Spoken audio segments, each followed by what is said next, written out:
The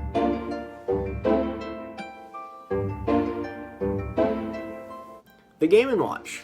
I'm sure you've heard of the Game & Watch. It's pretty notorious by now. Nintendo's first console. It was made, I think the first one was 1980. It came before the NES actually, and recently was Super Mario Bros. The 35th anniversary of the original Super Mario Bros. So I thought I should pick this up. It looked really cool, and I'm going to open it up for you guys and tell you what I think. So let's get to it. We are going to try to keep the packaging not destroyed because it's very, very nice. And I feel like maybe in a few years, this might cost a little bit considering it is actually apparently in limited quantities. So we're gonna try to preserve the packaging, at least a little bit. And yeah.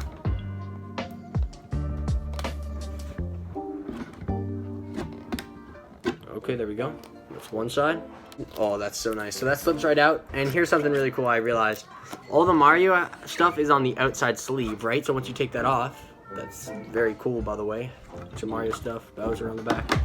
You just get the Game & Watch box. And I heard, which I didn't know, but apparently this is the mimicking the style of the boxes of the re-release of the Game & Watch that came out in the 80s. So that's pretty cool. So let's open it up, I guess. See if we can get this open. Special thanks to you. That's really nice. Now, obviously, it'll be flipped on recording, which is horrible, but I might be able to flip it back. No promises. Here's the charging cable. It's not batteries, which is kind of a surprise, to be honest, but it kind of makes sense considering you can put it up as a clock, I think. So it is a Game & Watch, and there is a clock feature, but we'll get into that in a little bit. Here's the cord. It is a USB-C, so if you have a Nintendo Switch charger, you can charge the thing up with that. Same goes for the Nintendo Switch Pro Controller charger. It is the exact same charger, but very small. That's actually insanely small, so don't expect to be using this charger, I would say, to charge and play.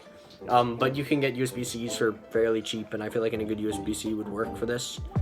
The Nintendo brand ones are probably the best ones to use just to make sure, but it seems to be the exact same charger, I think, as the Pro Controller charger, just shorter and with a longer end there. So let's get to the real meat of the product. There's a little tab here, and we just pull, I assume. Yep. Oh, okay, all right, hold on. We'll check that out, So we got a manual. Game & Watch Super Mario Bros. Okay, that is a big manual. All simple stuff, just power button, all the stuff you know. I'm assuming I know how to use this, but if we need that, that's there. Now to get into the real meat of the console. I have no idea how I'm supposed to open this, but I guess we're gonna find out. So, okay, so there's a tab right here. Pull that open like that. And here it is, and then you just push that through. And that slides right out. And here it is. Holy, that is nice. Take a look at that if it will focus. That is it. I've seen it on camera before too, but seeing this thing in person, oh, let's not drop it. It is beautiful. This thing, insanely nice. Now, I do realize apparently the old ones had kickstands. This does not, which is kind of weird considering you can completely display it as a clock. But, you know, it's not that bad. Obviously, it'll stand up in any basic kind of stand you have for it. That is very nice. I don't know if it's charged, so here's the power button on the side. USB-C plug, so you just plug it in right there. And then you plug that into the wall. So no batteries required. Let's see if it has any charge. Look at that boot up screen if it will focus. Look at that. And there he is. It says press the time button, so time. So it says 12 o'clock there. Obviously it's backwards for you guys, but so I don't know what it wants me to do. So, oh, so you can change the background by hitting time. So you can change the background, that's nice. So set, yeah, there we go. So let's go set time, A. I have no idea what time it is. It's like 9 something. We'll put it to 9:30. I know that's not exact PM, but it's somewhere around that time.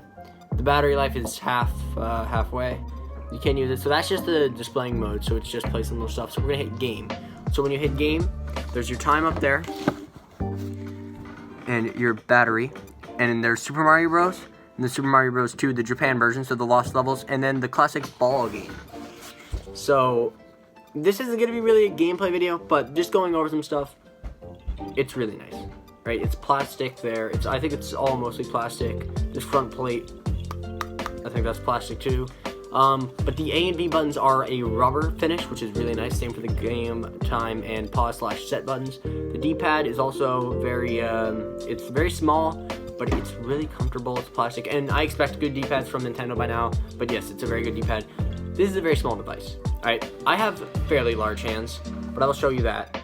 It is about the same size as an iPhone 7 screen, the whole thing itself. So obviously you can see the screen is teeny tiny, but it definitely does look playable. So we're gonna go game real quick. I'm gonna boot up Super Mario Brothers. So there's a classic, your 1-player, 2-player screen. And I'm just gonna hit 1-player real quick and just see how it runs. So the screen, so let's try to find the speakers. It seems to be over on this side here, but the D-pad, yeah, it is. So it's right over on that side by the D-pad, close to the charging port. And I mean, besides that, I don't know what to tell you. It's Mario, and it runs well. Is it the definitive way to play Mario? I couldn't tell you really, but it seems to run very well. I don't want to play too much right now, but it seems to run good. There's volume settings, and there is brightness settings, in case you're wondering. And it does get you get a fairly bright screen on this. I wouldn't worry about that. The volume gets fairly loud. You can turn it down all the way if you want, and it's same with the brightness. So if you turn the brightness down all the way, it does get very dim. Not very dim. It's definitely still seeable. So I wouldn't worry about that. Obviously the time, if you hit pause, the time and battery will always display up in the top. So it's actually really nice. So what I really wanted to just say is I wanted to try this out to see what it was like and if it was good for the average consumer, someone who just wanted this just to play Mario. And for that I say, it depends. If you already have this game and you're just getting this just because you want to play Mario on the go, I don't know if this is the best option. Because if you just wanted this for a gaming experience, it's good, it looks good, the screen's good, and it definitely runs Mario well, but that's what it is. It's just Mario, and it's a very nostalgic item, right? If you're into really retro things, it's definitely cool. But overall, it's it obviously only runs like the original Marios. So if you want something that can play all kinds of games, you can get the DSs now for fairly cheap, and I think that's a better overall option. But if you're really into retro stuff and you like this kind of stuff, I think this is actually awesome. It feels really good to hold. Personally, it's small, and I do have big hands, but I don't really mind holding it. It doesn't feel like the edge is jabbing on my hands too much. I love the rubber buttons, and the D-pad feels really good. And I just love the screen. It's really bright, and the fact that it's chargeable and not batteries, it can be very thin, and it just looks really nice. But yeah, I hope you guys enjoyed. This is really fun to record. I haven't done an unboxing before, but it was a pretty cool unboxing at that. Hope you guys enjoyed. I'll see you in the next one. Bye-bye.